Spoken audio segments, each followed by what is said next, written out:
Hi, Coach TV presents Leadership, a three-step practical approach with Bob Fries, the Conscious Leader Coach. I know it rhymes. There was no other way to do it. Anyways, if we look at leadership as an ecosystem, and an ecosystem is parts that work together, we have to have an end game.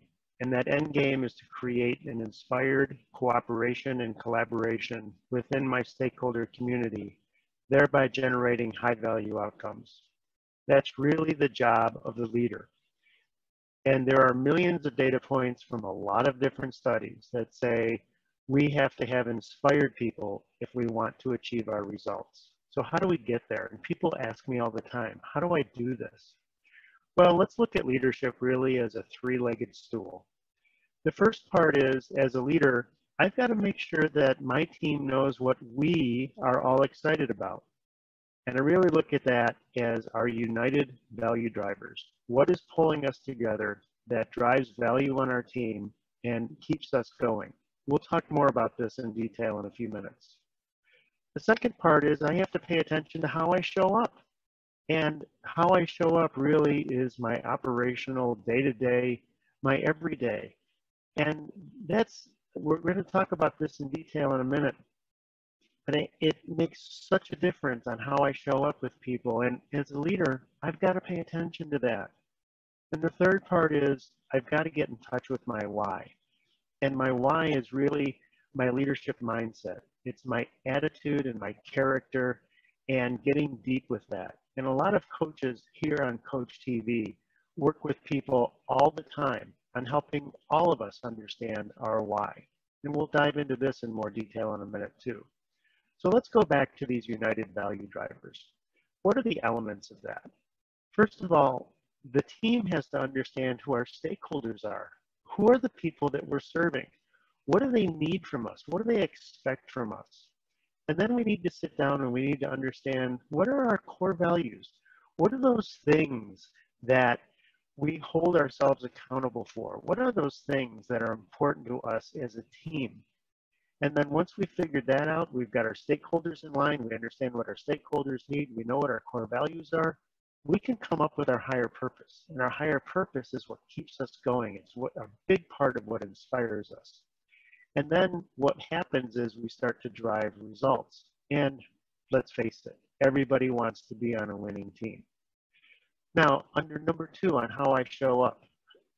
How I show up is, as a leader, I have to show up being trustful, trustworthy, and respecting everybody. That doesn't mean I have to like you. However, I've got to trust you and I have to respect you. And I've got to work that way. And people can tell when you trust and respect them. People can tell when you don't. So leaders, I've told many, you've just got to decide. You've got to trust people and respect them. The second, and this is huge, run your meetings and your presentations well. It's your chance to inspire the people on your team.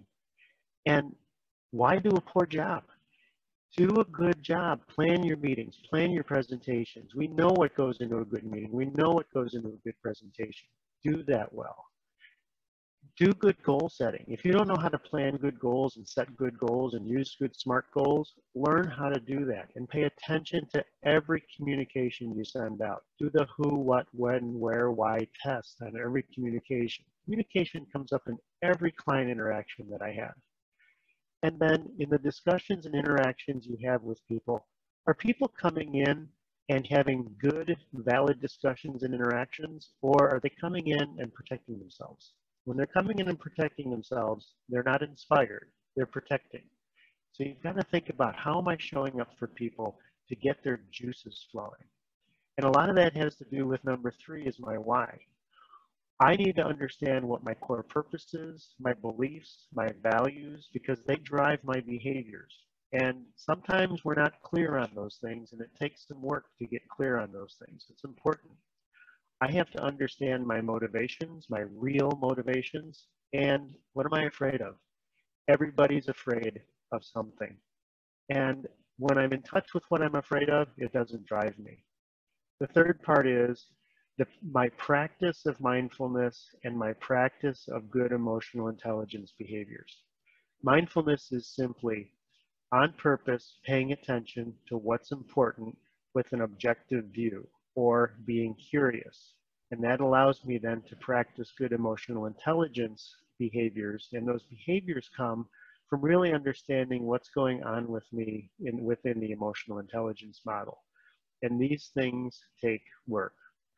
All of this can be done coming out in my new book that will be soon available on Amazon called Everyday Practical Leadership. It's a 5-step process that'll help you get there and practice this leadership model. Thanks for watching tonight. For more information, send me a note at bobf@opgroup.net, and we'll see you later.